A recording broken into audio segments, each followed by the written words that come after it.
Price the Lord. Hallelujah. പ്രിയ സഹോദരങ്ങളെ, മറിയം മഗ്ദലേനയുടെ തിരുനാളാണെന്ന്. നമുക്കറിയാം, യേശു 7 പിശാചുകളെ, 1 2 അല്ല 7 ദുഷ്ടാത്മാക്കളെ ശരിക്ക് അതിൽ നിന്ന് വിടുതൽ നൽകി സ്വന്തമാക്കിയ മകളാണ്. എന്നും തുടർന്നുള്ള കാലഘട്ടത്തിൽ ഈശോയോട് ചേർന്ന് നിന്ന മകളാണ്. ഇന്നൊരു പക്ഷേ പ്രിയ സഹോദരങ്ങളെ, നമ്മുടെ ജീവിതത്തിലും ചിലപ്പോൾ 1 2 ഒന്നല്ല 5 6 7 പിശാച്, അതുപോലെ ഒരു നമ്മുടെ നശിച്ച ജീവിതം എന്നൊക്കെ നമ്മൾ വിധി എഴുതുകയാണെങ്കിലും ആ വ്യക്തി യേശുവിലേക്ക് വരികയാണെങ്കിൽ മഗ്ദലേന മറിയത്തെ പോലെ നമ്മളെയും കർത്താവ് ശുദ്ധീകരിക്കും. Praise the Lord.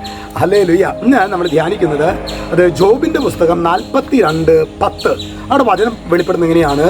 ജോബ് തൻ്റെ സ്നേഹിതർക്ക് വേണ്ടി പ്രാർത്ഥിച്ചപ്പോൾ അവനുണ്ടായിരുന്ന ഐശ്വര്യം കർത്താവ് തിരികെ കൊടുത്തു.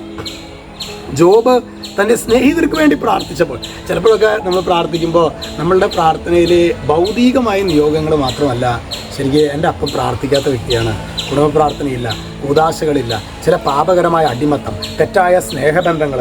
അപ്പോൾ അങ്ങനെ നമ്മൾ അവരൊക്കെ എഴുതി തള്ളുകയല്ല വേണ്ടത്, അവർക്ക് വേണ്ടി ശക്തമായിട്ട് നമ്മൾ പ്രാർത്ഥിക്കുക. അപ്പോൾ എന്തുണ്ടായത്? ജോബ് പ്രാർത്ഥിച്ചപ്പോൾ, തൻ്റെ സ്നേഹിതർക്ക് വേണ്ടി പ്രാർത്ഥിച്ചപ്പോൾ അവനുണ്ടായിരുന്ന ഐശ്വര്യം കർത്താവ് തിരികെ കൊടുത്തു. അതായത് ജോബിനുണ്ടായിരുന്ന ഐശ്വര്യം തിരികെ കൊടുത്തു, അത് ഇരട്ടിയായി കൊടുത്തു. ജോബ് എന്നെ അനുഗ്രഹിക്കണം എന്നല്ല പറഞ്ഞത്, അവൻ്റെ സ്നേഹിതർക്ക് വേണ്ടി പ്രാർത്ഥിച്ചു.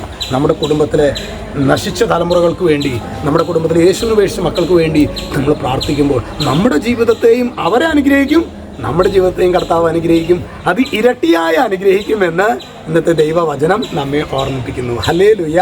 ഒപ്പം തന്നെ ഇനി നമ്മൾ വേറെ ആരും ഇപ്പം നമുക്ക് വേണ്ടി പ്രാർത്ഥിക്കുന്നില്ലെങ്കിലും നമ്മൾ ഒറ്റ കാര്യത്തിന് വേണ്ടി നമുക്ക് വേണ്ടി പ്രാർത്ഥിച്ചാൽ, ഏതെങ്കിലുമൊക്കെ തർക്കദോഷത്തിലും പാപത്തിലും ആണെങ്കിൽ ആ മേഖലയിൽ നിന്നുള്ള ഒരു വിശുദ്ധീകരണത്തിന് വേണ്ടി നമ്മൾ പ്രാർത്ഥിക്കുകയാണെങ്കിൽ തീർച്ചയായും മഗ്ദലേന മറിയത്തെ പോലെ ദൈവസന്നിധിയിൽ നാമും സ്വീകാര്യരാകും എന്ന കാര്യം കൂടി സ്വർഗം നമ്മെ ഓർമ്മിപ്പിക്കുന്നുണ്ട്. Praise the Lord.